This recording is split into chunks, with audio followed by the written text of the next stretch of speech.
Cool. Let's hit this here. I'll mute us and then I'll bring us back in when it's time.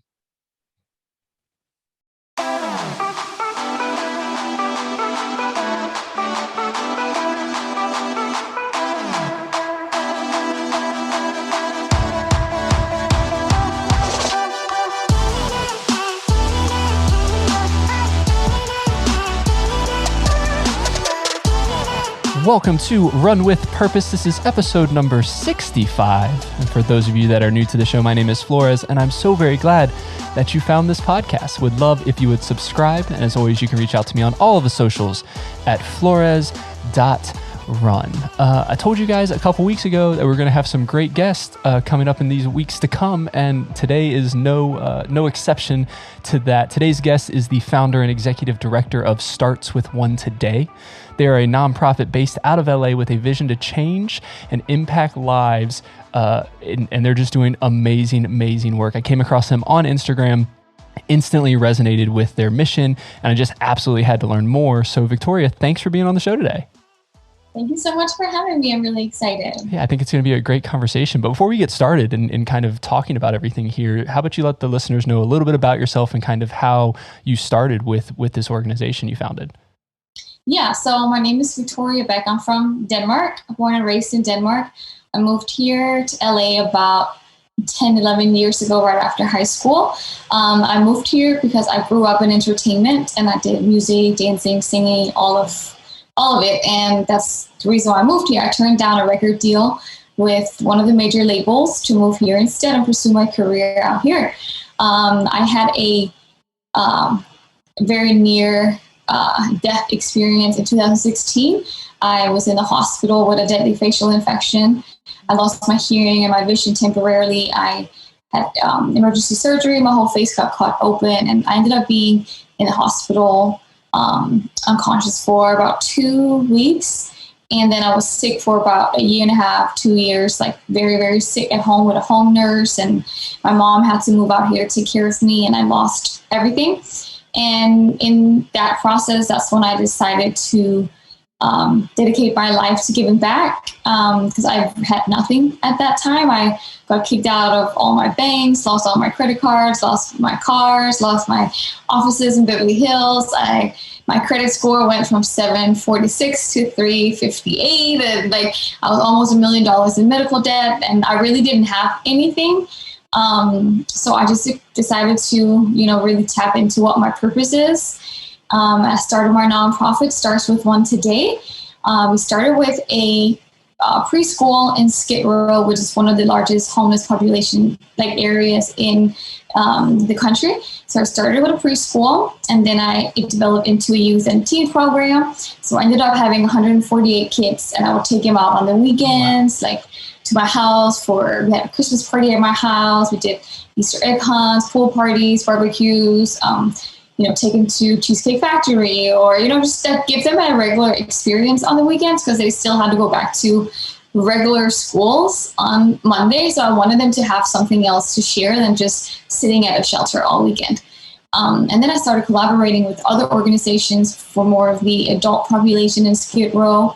I started visiting different jails, juvenile facilities, and prisons to do mentorships and share my story. I helped rescue a lot of dogs locally and also from the meat trade.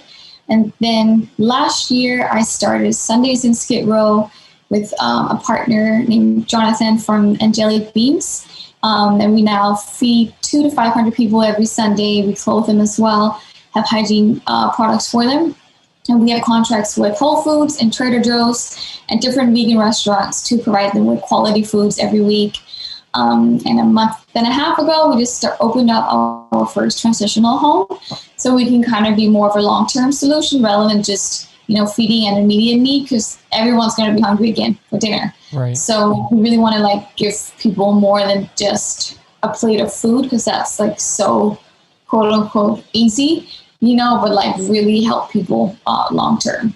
So yeah, I think that was a quick kind of long introduction. Yeah, but no, I think that, excuse me, that hit the nail on the head. I mean, you guys, obviously, like I said, everyone that's listening, she's doing amazing work. She's doing great things. And the idea of, taking an accident or something that happened to you and saying, like you said, trying to find your purpose, kind of reconditioning yourself to find your purpose and kind of what's driving you. Because a lot of the entertainment industry stuff, well, like you said, you were in debt, you had all these things that you couldn't do that again like you did previously, so you had to make that change. What was that kind of that transition like for you? Like, how long did it take from your recovery into actually saying, you know what, maybe I can help help those folks in Skid Row with the preschool, and then moving into the youth? Yeah, so I think the transition really started I remember only one moment clearly from being in the hospital. And that was, I didn't remember the last time I was truly happy. I remember happy times, but didn't remember being happy the last 4 years. And at that time I had a boyfriend. We were about to get engaged. We've been together for a while. We lived in a very beautiful condo in Beverly Hills. We drove really expensive foreign cars. We were traveling all the time. And I was on red carpets every night with my team and my publicist. And the day I got sick, I had a big song coming out in Billboard magazine. And so everything on the outside looked like it was going really good, but I wasn't fulfilled. I wasn't happy. So that's when I got out of the hospital. I got rid of my team. I broke up with my boyfriend and just focused on just like finding myself again, figuring out because for probably like a month, I had a daily prayer of just God and my life. Like, there is no point of me being alive right now because I am so sick. I have so much pain. And the infection was in all of my facial bones.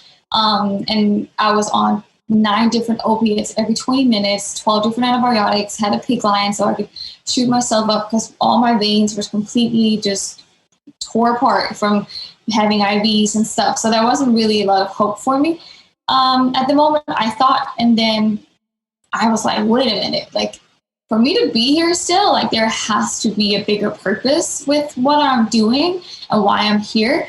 And I started a journey of just really going celibate, both like with relationships, with mentally, like I didn't watch TV, didn't listen to music, like nothing, just really focusing on finding myself and becoming a better person and realizing that you attract who you are.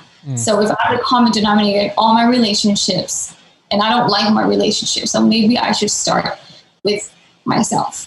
And then, it took me probably, I don't know, like 6 months, even though I wasn't ready to give back. I wasn't ready to go out in the world. I wasn't, you're never ready. But at that time, I was like, I don't have nothing else to give. So I might as well just show up and give my time, So that's what I did. And, very often when we are going through stuff, if we find someone else who's doing worse, we automatically start feeling better about our own problems. And then I realized that all along, like, I've always had a dream for entertainment, music, dance, TV. And that's still my first love because I've been doing it since I was 2.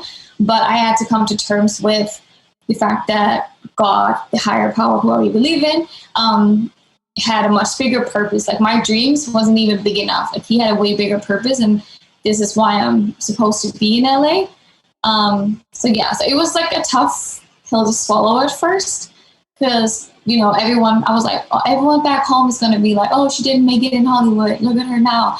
But if you think about it, I made it way bigger than most people out here. Like, I can walk down Skid Row and like hundreds of people know my name, and I'm changing people's lives. Like, I'm actually seeing how someone's life is being changed. We took 2 days ago, we took our first person straight from Skid Row into the house. No funding, no payment, no nothing. We just said, you know what, we're going to just come. We'll figure it out. And just that alone, if that's all I do with my time being here on Earth, like, I think that's pretty amazing. Because we found out during his intake, he has a master in science and international studies. Wow. And then you wonder, how are you on Skid Row and only a shirt, shorts, and boots? That's crazy. No? You still there? So, it broke up a little bit, but yeah, okay. Yeah, I'm here. I think that's your purpose conversation where you're talking about, like, God gives you this, his plan's so much bigger than we can kind of understand. in that concept? We talked about that literally last night with my life group. This idea of we have this idea of what our lives should be and kind of where we expect to be. Like, God put us in this place to do these things, but it's so much bigger than you can even imagine. And a lot of times you're not in the place for what you think you are.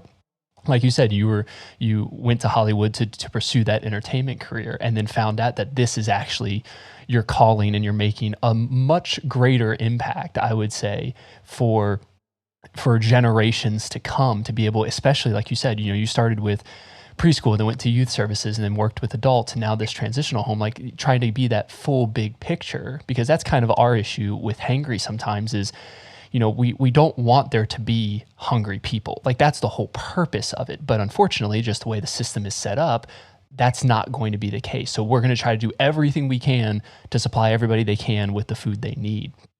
And I just love how you're kind of taking that whole approach of, I don't know how we're going to do it, but just come alongside, and we're just going to make it happen. We're going to figure out how to make the pieces line up. Right. I think a lot of people get stuck on the how and forget about the why, because I don't know the how.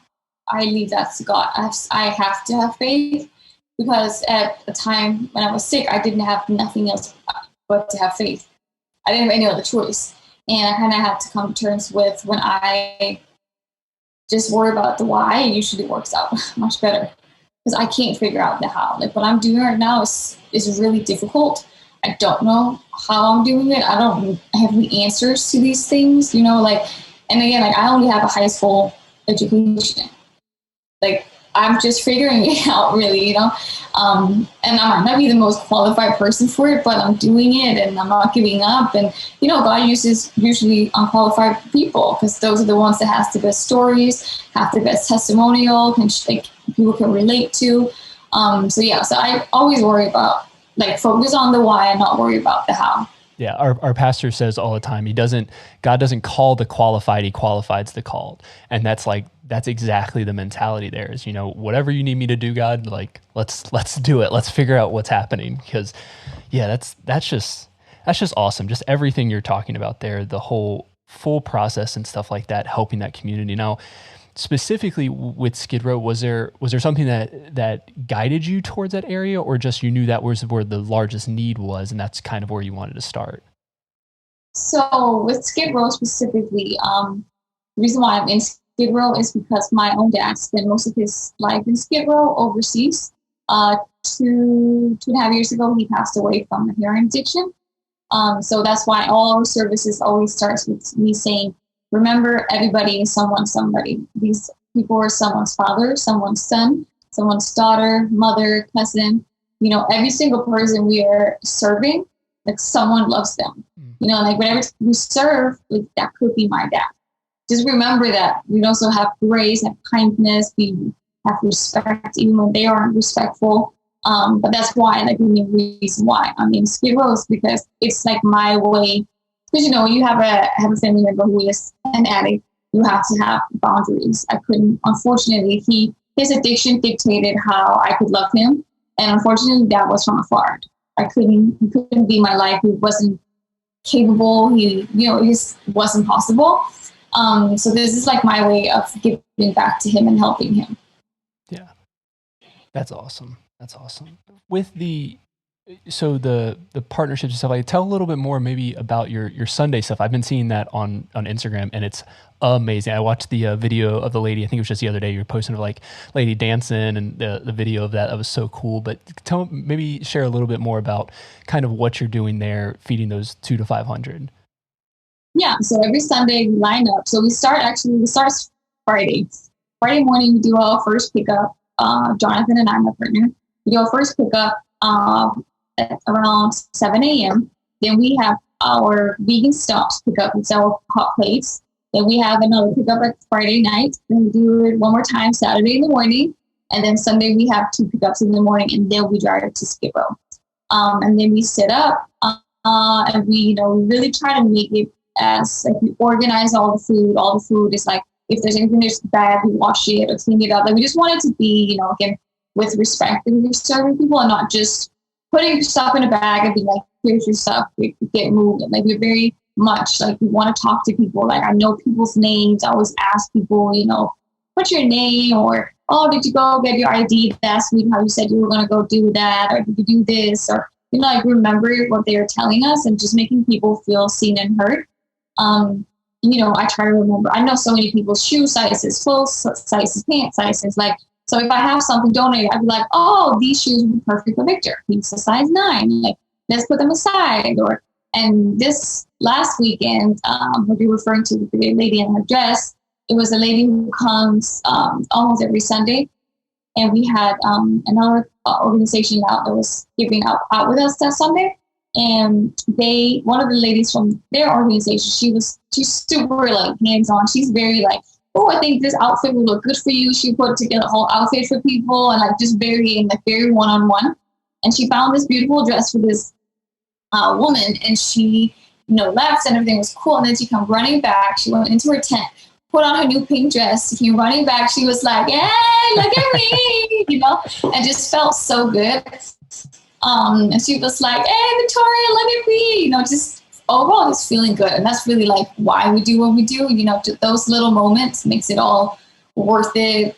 That's when you like I haven't slept past 6 a.m. since mid last year. Like I watched Netflix for the first time like last weekend. Like, I'm tired all the time. I just wanted like have a day just to sleep in. But, as moments like that happen, with the lady in her dress, like that makes it all worth it. And you realize that this is not about you. This is for a much bigger purpose. And you're doing this for other people. Yeah. And I think your idea there of making sure that the community feels welcome, feels seen, feels heard, I think that resonates so well, because you can see there are a lot of organizations that would just throw cash at things, and they'll say, hey, money's going to fix the problem, so I'm just going to throw a bunch of money at this, or we're going to try to make a policy that's going to do something. But really what it comes down to is that the people that are in need aren't being helped by those situations, really. So when you can say, hey, I'm on the ground making a difference, I'm talking to these people, it's like you said, these are this is someone, they're loved by someone, they're cared for by someone knows their name and knows them personally.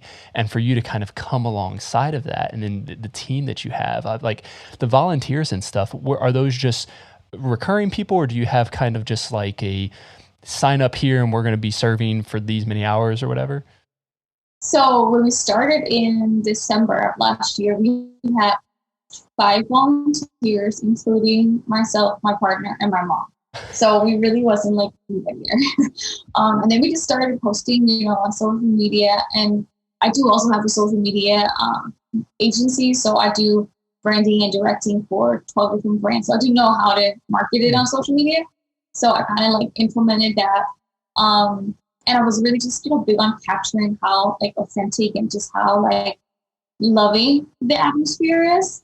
And we just started posting, and people, just started showing up. Like, I know one of our volunteers. Everyone else is just like people I just met with since we started. Like, I don't know anybody that comes to volunteer. So, but it's really cool. And a lot of people always bringing other people, because they're like, this is like the best feeling.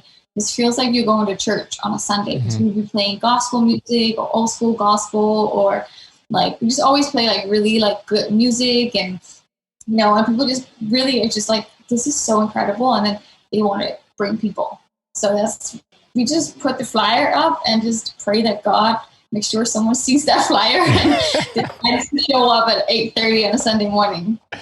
That's awesome though. But I mean, it's great. And you can see it in the photos and stuff. Like I said, check out the social media. I'll have links in the show notes, but like everyone that's coming out there, you can tell everyone's having a great time. Everyone just seems like they're just so involved and invested in the community. It's not about a photo op. It's not about those things. It's like we care about these people, and we're out here making a difference for those people that really are in need. And like you said, even the gentleman you're talking about has multiple master's degrees, and it's like, well, he has a story of why he ended up where he was, but that doesn't make him, he's not a stupid person. He's not any of these kinds of things. Circumstances happen to people that you just don't realize. We saw that here in the suburbs of Ohio, where it's just like, it's just middle-class America, like nothing to hit wrong. COVID comes, and all of a sudden people that, were doing perfectly fine in their 4-bedroom homes with their fancy cars, like all of a sudden can't put food on the table.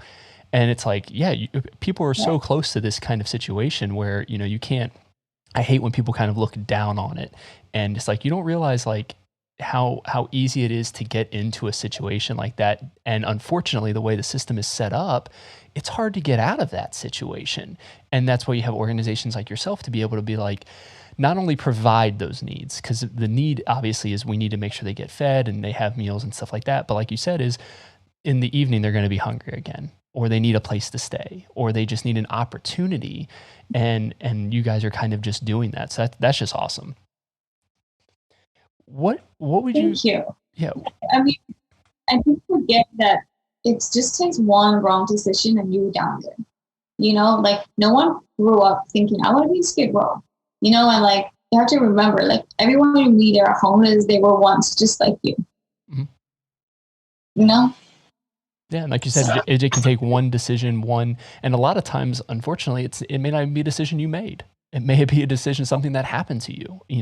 It could be a medical situation. It could be an accident. It could be some sort of family kind of thing. Any of that can happen. And just because certain people are set up in the way they are, and you have this almost ignorance of, I deserve it because of where I was growing up or the things that I've done. Like that doesn't mean anything. You just got, God placed you where you are for a reason. And it's like figuring out what that is and kind of going in with it. And it's a tough thing to talk about, I think, sometimes because, God has a plan and purpose for everyone. Unfortunately, there's also free will. So we end up screwing that up. God's plan is great for us. And we're just like, hey, I'm going to do this thing because it seems a lot more fun. And then you end up in situations you don't want to be in. Right. One thing that kind of sparked my thought of even wanting to have you on the show was this whole idea of starting with one, whether it's helping one person or one situation. And this, the whole podcast is talking about running your life with purpose and intentionality. And it's focusing on like, hey, if you take the one step, it's a trickle effect. Like you said, you started with the preschool and then you went into the next thing because you've kind of got a rhythm in doing that. What are some maybe tips, not necessarily just like nonprofit wise or that sort of thing, but like some things that you've learned from this experience of that, like helping one person at a time that the listeners might find valuable or they can kind of take away from it?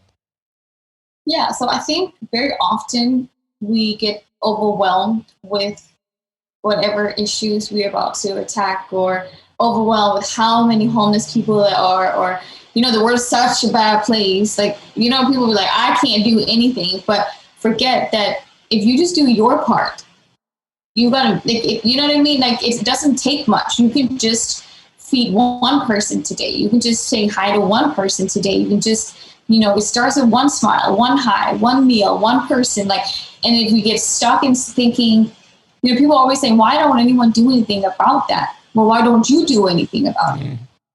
Like, you are that person that we all sitting here waiting for to do it. You don't have to be super qualified to make the world a better place. We always say, like, because people are like, we can't feed everybody that's homeless in LA. I don't want to feed everybody who's homeless in LA. Like, I don't care about feeding everybody that's homeless in LA. Like, and it might sound to me that I don't care about that. I care about feeding the people that God puts in front of me and who he puts in line on Sundays. Like, that's the people I care about feeding, And it's like, if you saw 11 people drowning and you could only save one, would you walk away? I wouldn't. I would at least save that one person. We all have something to give back to the world to make it a kinder place. It's not hard to make the world a better place, and it's just, often even with some of, the kids that I've had, we realize that it just takes one person to show up, one person to believe in them, to change the whole course of their life. I've seen that so many times, both with the juvenile kids in prison. I've seen it with some of the kids at the shelters, some of the boys that I've been mentoring that's about to join gangs, early on in gangs. Like, it takes one person to show up at a basketball game and say, oh, is it on Wednesday at 10? Cool, I'll be there Wednesday at 10. And they'd be like, yeah, whatever. You're probably not going to make it. But you showing up that one time, that's what's going to change someone's life. And anyone can do that. It is not just me. Like, anyone can really do that. And it really just starts with one, and that one person is you. Yeah, I absolutely love that because it's all about making that priority. Like you said, when people say, doesn't somebody take care of the situation? And to your point, why don't you? Why are you standing on the sidelines and not doing this? And that was like our whole idea with Hangry was the same kind of thing. It's like there are people living with the issue of hunger in our community. What are we going to do about it? I don't know. We're just going to figure something out. Like literally, my wife and I, it's basically the two of us running it all. And the idea is she comes up with this idea like, hey, how about we just like maybe go down and this is an idea we're throwing around now. It's like, we're going to find a street in a more impoverished area in Columbus. And we're just going to buy everyone on that street pizzas. We're just basically give everyone a pizza dinner. We're going to give them pizza, some salad, whatever. And it'd be like, hey, we're just thinking of you. Just want to know we care about you. And that's it. No expectations, no anything. And then we're like, yeah, let's do it. Let's figure it out. Or how much money we need. Let's make it happen. Let's make the contacts that we need or whatever. And I think that attitude is what kind of separates people like us that are trying to do something, try to make a better difference than people that are just sitting on the sidelines going, I wish someone would take care of this. I wish some politician would come along and make this change, and I think we find that in the US a lot is people are just like, they're looking for politicians or people of influence to make the difference. And it's like, you realize like they're supposed to be representatives of us. So we should probably do something about it. Like we can't just hope someone in the Oval Office is just going to do our thing for us.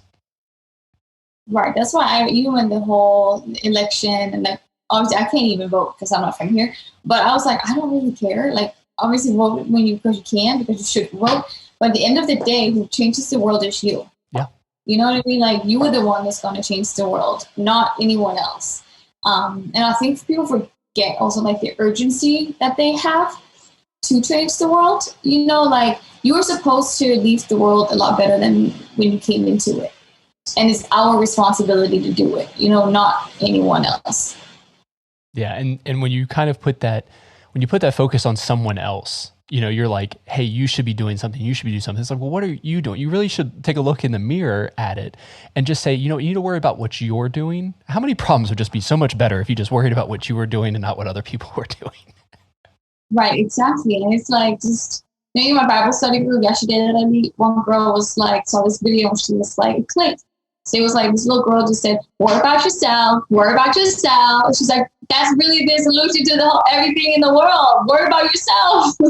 Like, how are you showing up in the world? What are you doing to make everything better, in your life, in the world's life? Like, when you walk out the door, like, you should always be like, what am I doing today to make the world a better place? Yeah. Am I saying hi to 10 people? Am I don't know, waving at 10 people? Am I buying someone a plate of food? Like, I don't know what you're going to do, but you should really think about that. Every time you leave your house, you should say, what am I doing today to make the world a better place? Yeah, that's such a good idea. Yesterday from the Bible app, like the verse of the day was from Matthew talking about the greatest of those will be the servant. And that was literally my prayer that morning was, all right, how can I serve people today?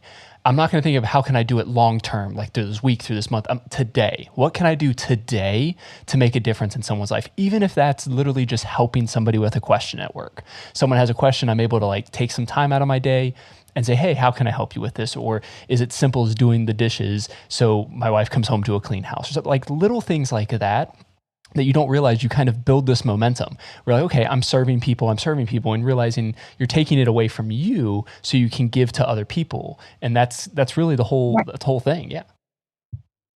And a lot of times too, I didn't know how to file for 501c3 for a nonprofit. I didn't even know that existed when I started a nonprofit. I just said, I'm going to start a nonprofit.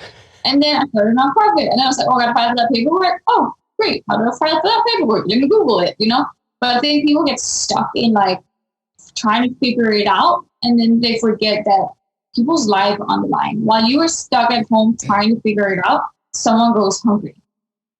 While you're at home figuring it out, there's a kid going into the juvenile system that needed you to have inspired them, to have talked to them, to have mentored them. Like when you were sitting at home trying to figure it out, somebody's losing their life.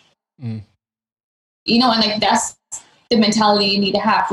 Do I have time to figure it out, or should I just go out and figure it out? Yeah. Like you said, there's too much on the line. There's a lot going on. When we started Hangry, we were trying to figure out, like, just from partners and stuff like that, just how, like, hey, can you guys just sponsor us, big companies and stuff like that? And we were waiting for our paperwork to come in, our 501c3 paperwork. And we're like, okay, we're waiting. You know how that paperwork takes. It takes freaking forever for that stuff to come in. And then my wife had a good point. She goes, people aren't waiting that are hungry. Like, they're still hungry. Like, why are we waiting? And I'm like, that makes perfect sense. Like, let's ask for money. If they want to give it to us, fine. If they want to wait to this paperwork, that's fine too. We're still going to help people. Even if that means we're fronting the cost and we're making it happen. There are people that, like, God put it on our hearts to do this. So we're going to do it. We're not going to wait for anything. And I think that was a real big wake up call to me in this, is saying, hey, there is some urgency in this. Let's go after it. What are we waiting for? And that really is the whole message here. It starts with one. You don't have to change the world in a single day, but if you change the world for one person, that's really what makes the difference. Right. Exactly. Yeah. So that's great. I love everything you guys are doing. How can people kind of get in touch with you and support you? Is there any current initiatives that you need support on, or anything that we can, like, plug? Yes. So obviously always follow us on Instagram at starts with one today.